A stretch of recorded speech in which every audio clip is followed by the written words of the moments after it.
In 2016, Donald Trump became the 45th US president after securing 63 million votes. Our interpretation of what happened next depends on our political persuasion. For those who were not in favour of Trump's presidency, there's no shortage of low points. For instance, he suggested bleach injection as a novel treatment for COVID. He threw paper towels at people in Puerto Rico shortly after they'd endured Hurricane Maria.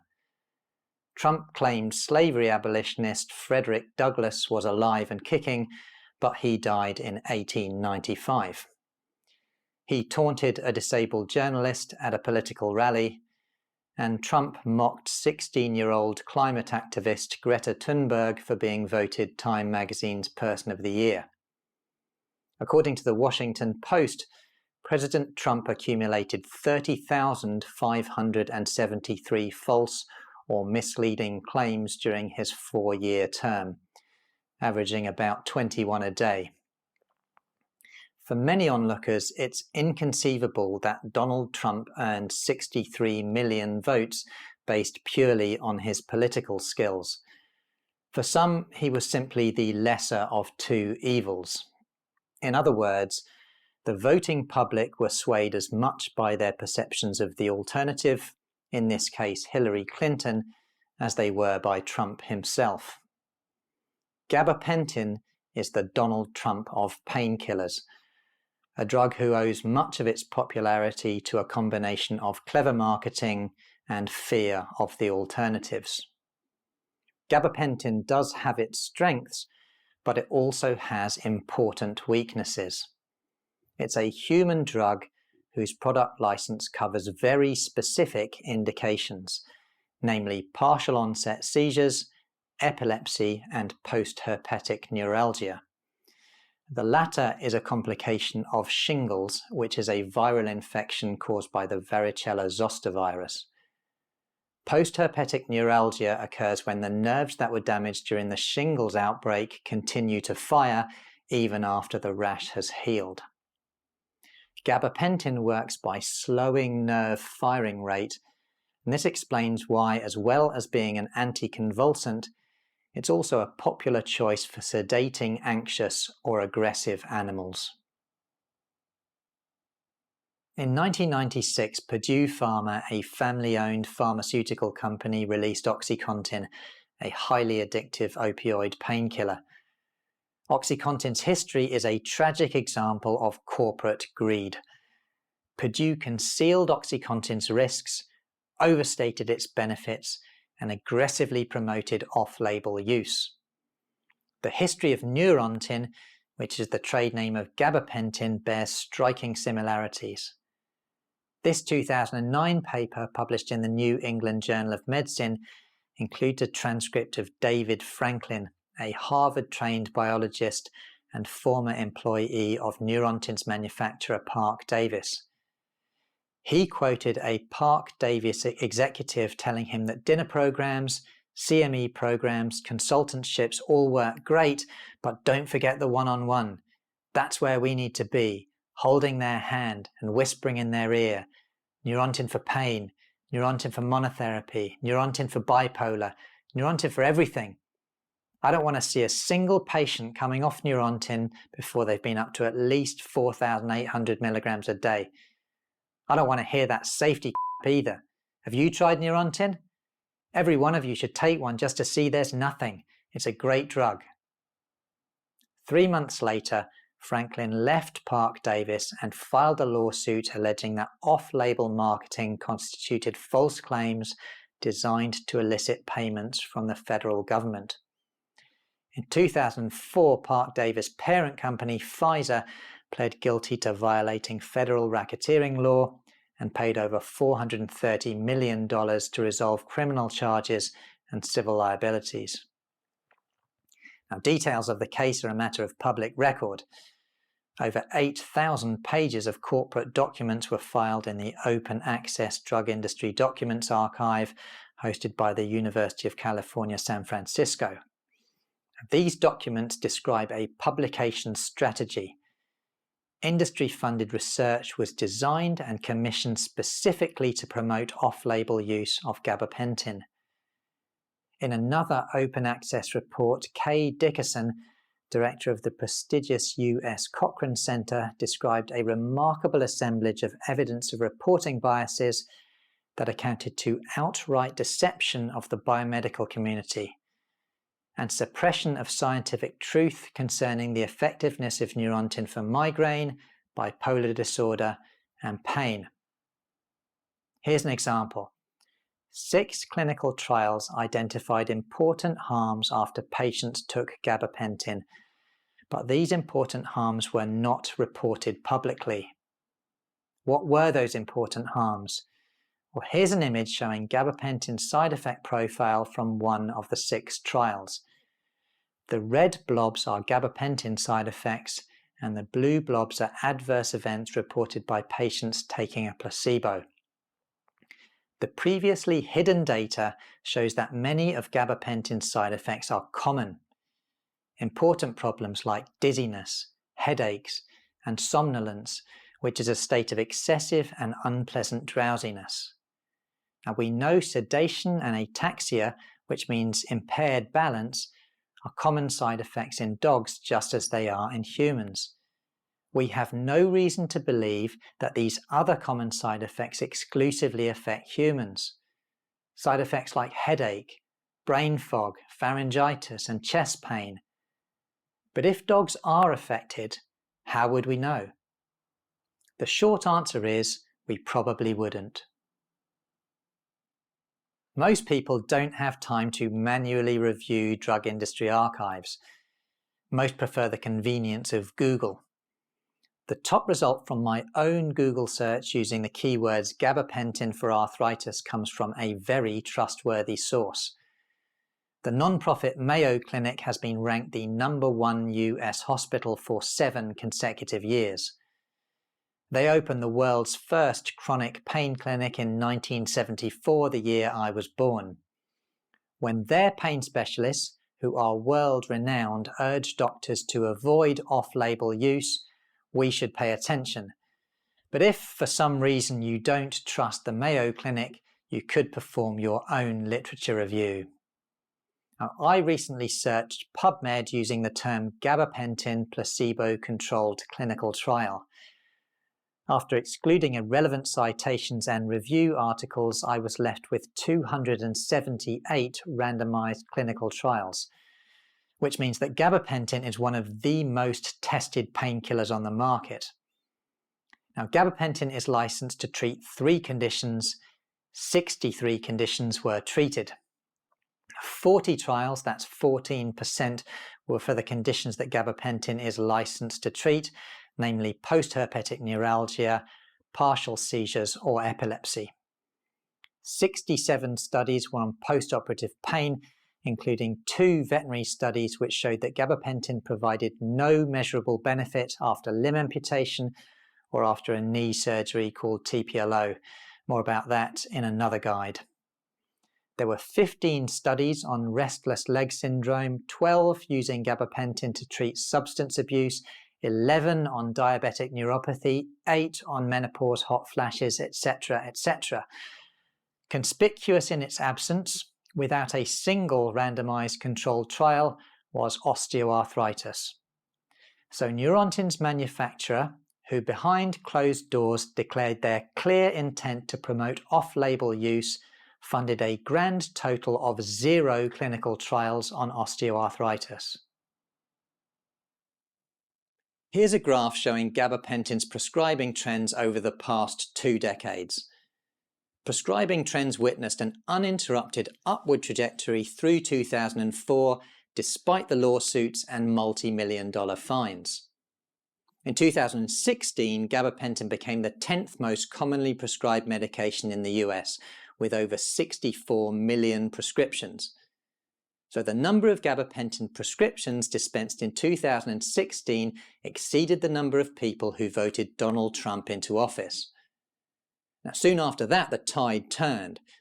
While President Trump's popularity waned, so too did gabapentin's. We'll see why in just a minute. Veterinary prescribing practices mirrored those in human healthcare.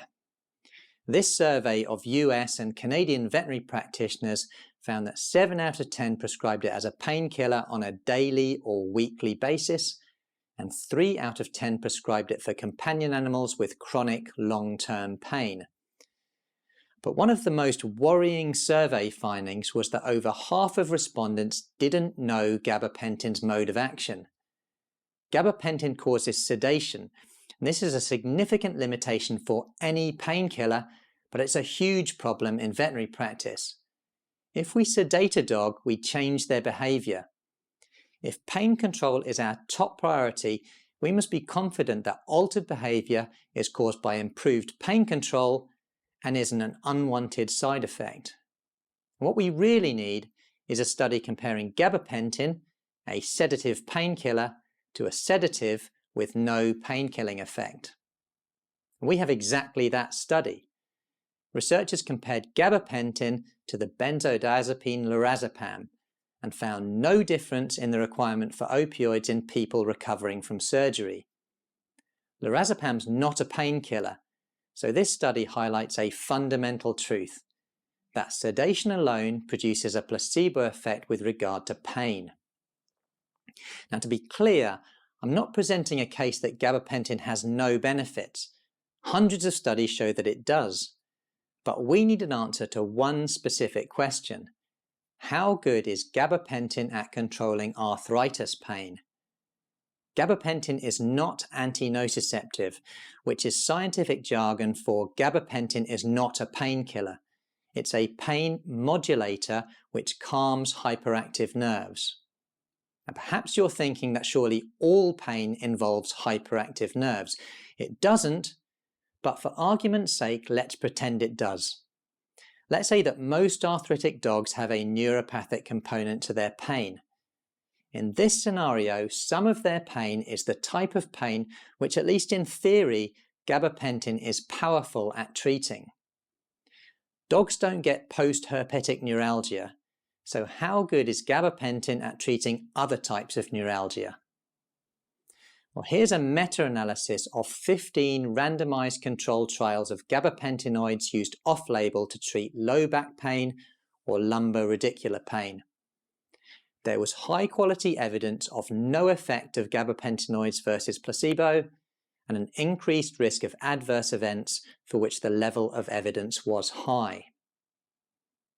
Now, the authors of this high-quality Cochrane review distinguished neuropathic pain from pain signals carried along healthy nerves from damaged tissue, for example from a fall, a cut, or an arthritic knee. And they defined a good result as someone with a high level of pain relief and able to keep taking gabapentin without side effects making them stop. And they concluded that over half of people treated with gabapentin will not have worthwhile pain relief, but may experience adverse events. We can and do use gabapentin off-label to treat dogs with neuropathic pain. But even when we play to its strengths, gabapentin is a second-line painkiller. There are 3 plausible explanations for gabapentin's dwindling popularity in human healthcare. Reason 1 is the realization that industry-funded research was biased. We now know that many studies were designed specifically to produce flattering results and increase sales. Reason 2 is an increased awareness of harm. And reason 3 is that doctors began heeding the advice of pain specialists who cautioned against using gabapentin to address the opioid crisis. Now, veterinary healthcare suffered its own opioid crisis, but for a different reason. The veterinary profession witnessed widespread overprescribing of the opioid tramadol, whose popularity was based on published evidence of a powerful effect in humans, but not dogs. Then in 2018, this study was published whose title says it all. The universities of Georgia and Missouri teamed up to show that tramadol produced no clinical benefit to arthritic dogs. While the best pain specialists working in human healthcare were striving to get people off prescription painkillers, veterinary practitioners were doing the opposite. In human healthcare, the top 3 non-surgical treatment priorities for osteoarthritis are physical therapy, a healthy diet, and lifestyle management. Now, although these should also be our top 3 priorities, they're often regarded as less important than prescription drugs. And on the subject of prescription drugs, the cardinal rule is that any treatment capable of producing a powerful effect is always capable of producing side effects. Now, our first-line painkillers for dogs are non-steroidal anti-inflammatory drugs, and EP4 antagonists with the trade name Galiprant, and nerve growth factor monoclonal antibodies. Depending on where you live, the latter is called Librela or Beranza. Now, these are powerful painkillers, and as such, some dogs are intolerant, which is where gabapentin steps in. Now, to make an informed choice about gabapentin, we need to compare its side effects with those of first-line painkillers. Now, gabapentin isn't a powerful painkiller, so its unique selling point is that severe side effects are very rare. But this doesn't mean all side effects are rare. As gabapentin works in the brain, it's no surprise that most of its side effects are psychological. Now, the best way to understand psychological side effects is by learning from people's lived experience. In this study, Australian researchers interviewed 12 patients taking long-term gabapentinoids for neuropathic pain. Now, pet owners often give their dog gabapentinoids because they're desperate for pain control and they feel they have no other option. And it's the same for painful people. For example, patient 7 said, "I was at the point where sometimes in the evenings I would nearly have to crawl to bed." Patients described an attitude where they were willing to try anything. Patient 2 described the common problem of brain fog. "I basically just turned into a zombie. I looked it up because I wanted to get off it. And I had all these people telling me stories like, 'This is a nightmare. Sorry, I've lost my thoughts. See, this is what I mean. I get these brain blanks mid-conversation. Sorry, I've completely gone blank.'" Patient 8 put on so much weight that she hated her body. "After gaining 30 kilograms, I was just angry." Now, other studies show an average weight gain of 2.2 kilos after only 6 weeks on gabapentin. This is highly relevant because the positive impact of lean body mass on pain, mobility, and quality of life of arthritic dogs cannot be overstated. Now, there are few veterinary studies on gabapentin, but the available data is not encouraging. This study reports a huge dose range, which is unsurprising. Gabapentin requires active uptake into nerve cells, and its transporters have a limited capacity. Now, this means its absorption is limited. Consequently, gabapentin's bioavailability significantly decreases with increasing dose. For example, bioavailability in humans drops from around 80% to 27% as the dose increases from 100 milligrams to 1600 milligrams. And this explains why the common practice of gradually ramping up the dose often produces disappointing results. Now, 10% of dogs experienced sedation. But as we know, a dog isn't sedate or not sedate. There are shades of grey, and the authors are probably describing the extreme form, namely full-blown somnolence. In this study, 8 out of 10 dogs were hypothyroid or grey zone hypothyroid. The authors couldn't explain why so many of their patients were hypothyroid, but there's published evidence that gabapentin can cause hypothyroidism. And to compound the problem, gabapentin competes with thyroxine for active uptake, so treating hypothyroid dogs on gabapentin might be challenging. I'm going to wrap up by answering 3 questions. Question 1, am I qualified to pass judgment on gabapentin?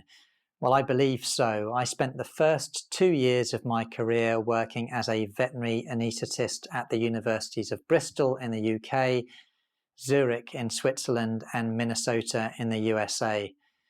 I hold the RCVS certificate in veterinary anaesthesia, and I'm an EBVS and RCVS board certified specialist in small animal surgery, and I don't receive any funding from pharmaceutical or supplement manufacturers. Question 2. Have I covered every risk and benefit of gabapentin? Definitely not. I've not discussed gabapentin's role as a sedative and anticonvulsant. I've not discussed special precautions in animals with kidney failure. I've not discussed dosing, drug interactions, or the differences between gabapentin and pregabalin. And I've not discussed controlled drug scheduling or gabapentinoid misuse and abuse. And finally, question 3. I'm a pain specialist. Do I dispense gabapentin? Yes, I do, but this is a guide to arthritis pain, and I only dispense gabapentin as a second-line treatment for patients with neuropathic pain.